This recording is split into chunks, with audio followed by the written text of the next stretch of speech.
Okay, so I was browsing through Reddit when I found this nice problem. It's about rotational mechanics and so university physics, obviously. And I thought, well, maybe if I would to record my solution, it could help some other people because the posts in HomeworkHelp get lost pretty quickly. So this is a pretty beginner's problem. So I like to start uh, with a discretized problem and then do a continuous analog to it. This doesn't always have to work, but in most cases it does. You would obviously have to prove that when the discretization grid goes to infinite density, you would of course have to prove that the discretization when n goes to infinity does converge towards the continuous solution. We are not going to do this here. Why? Because it's a beginner's problem. It's supposed to help people get a feeling for it, and then later, once you get used to it, you won't even need to use the discretized things at all. So what does our problem say? A thin rod of length L has a density that increases along its length, meaning that, well, rod length L, mass M, and it has a density rho. Now this is a one-dimensional solution because it says a thin rod. So the density is basically only a linear density, but still, so it depends on the r. R is our distance from the rotational axis, and it says that r is some initial constant times the distance. And the question asks, what is the rotational inertia of the rod around its less dense end? So we're looking for I. What I like to do is, of course, draw a scheme. Now you cannot use schemes for solution. They are not proof, sadly. Even though if you don't know how to think of a proof, well, it's better than nothing, I guess.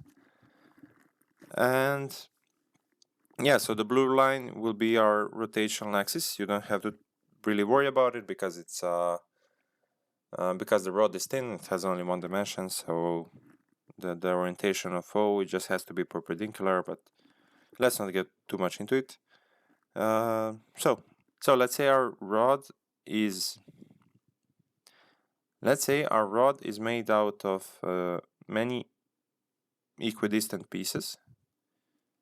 So on, there's one in the middle, of course, and a few at the end. What does equidistant mean? Well, let's say this distance between the ends of the smaller rods, let's name that delta r. Let's name that delta Ri. Why delta Ri? Well, delta to show that it's some kind of a distance or difference. R because we are using R for distance, and I to show that this box here is, or this tiny rod here, is on the position I. So this would be 1, 2, 3, so on. This would be position I, so on, and we end at 10. What should we first think about? Well, what is our length at place R, at place I? What should we first think about? Well, obviously, what's our distance from the axis at the rod I? And that's just going to be some Ri. It's just a notion. What is going to be the length of the full rod? Well, the length of the full rod will just be sum over all i's of the small delta Ri's, of the small rods. Now, if delta Ri's are constant, meaning we have a equidistant case, then we really don't need to write this I. Why? Well, they're all the same, so there is no reason why we should waste our time, keep writing the i's and insert confusion. So I will set this as not that important for us at the moment. We also need mass. Well, the same way we define our length, we'll define the mass as the sum of the mass of the all pieces. Now this, we have to write the I. Why? Well, because it's not constant. That's the entire goal of this problem, to work with non-constant densities. So here, this tells us that our masses will not be constant if the distances are constant. So how do we calculate the mass? Well, first of all, how would we calculate a density of an ith rod? So let's just oh, wrong color. Let's just set some I. So for a fixed I, what do we have? Well, we have a distance from the axis, Ri. We have a length of the smaller rod I, which would be just delta R. And we would like to calculate the mass of that rod. Now we know that for smaller rods, the same formula for the density works as it is for the entire thing. So R of I, meaning of the ith rod, will just be some R0, the same R0 for the entire rod, times the distance Ri. Now this is our approximation. So this is not this for finite n, for finite number of rods, will not be the same as it will be in our continuous case. But what we really should prove is that when n goes to infinity, our error, our approximation error, goes to 0. But I think that's too high level for this problem, at least for the intended goal of the problem. So we'll just assume that that's correct. Obviously, it shouldn't be that difficult to prove, but let's not waste time on that. What should we do now? Well, we now have our delta mi. Delta mi will just be this. So this. Let me take it from here.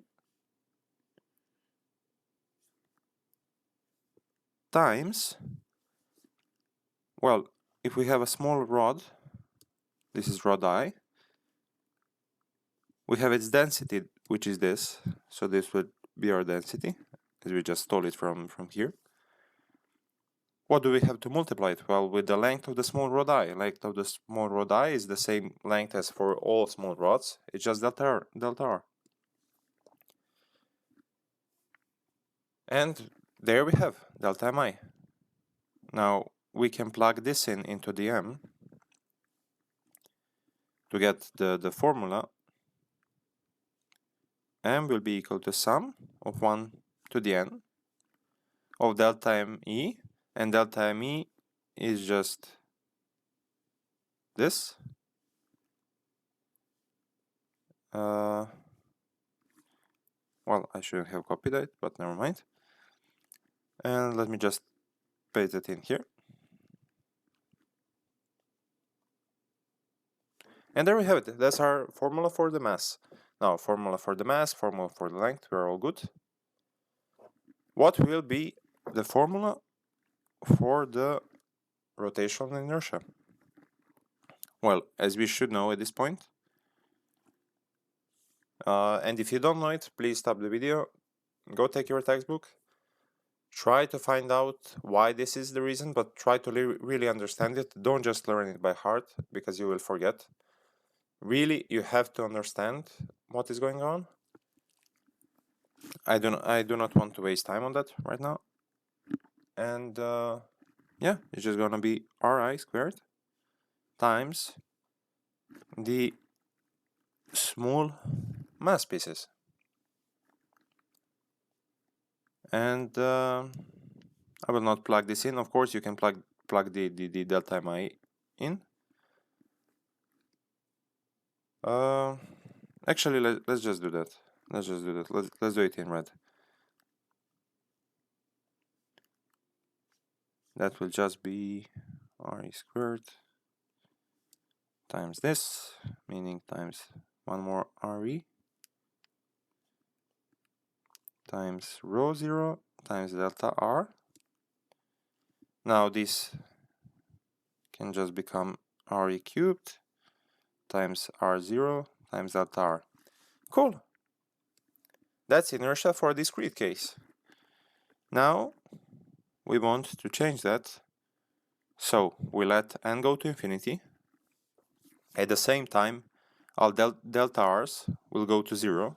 Why? Well, if they don't, that would mean that our entire length of the original rod, so this, which we said L, if the delta r's don't go to 0 when n goes to infinity, well then L would be infinitely long. And since this is a somewhat real-life question, we assume that our length of the rod is not infinitely long. Otherwise, yeah, let's not even try to think what would happen. So n goes to infinity, delta r goes to 0. Oh, what will I be? Well, sum will become an integral. And this should be true for what we are doing with. Why? Because we are using Riemann sums. And the nice world, real world, yeah, everything is nice. We don't have to worry. What do we sum from? Well, we start at 0, that's pretty normal, and we go all the way over to L. The same way we did here. We summed from the first to the last. Well, we sum from the first position to the last position. Last position will be just the length of the rod.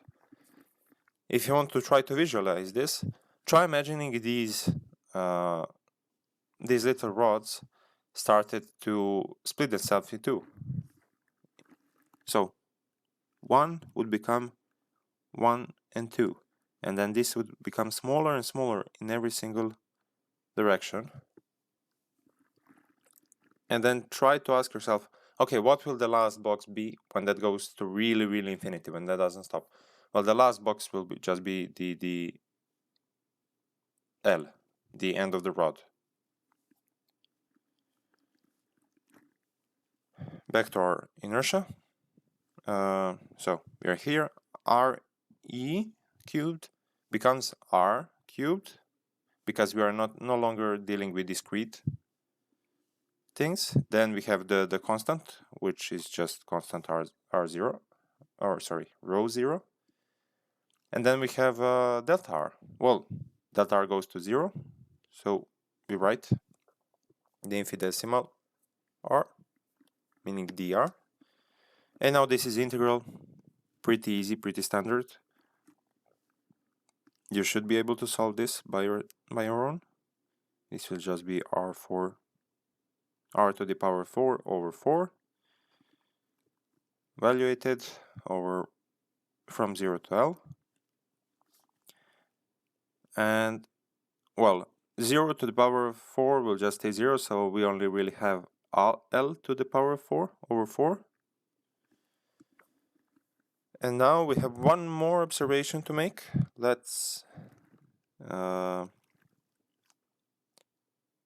let's take this. I will just steal it from here.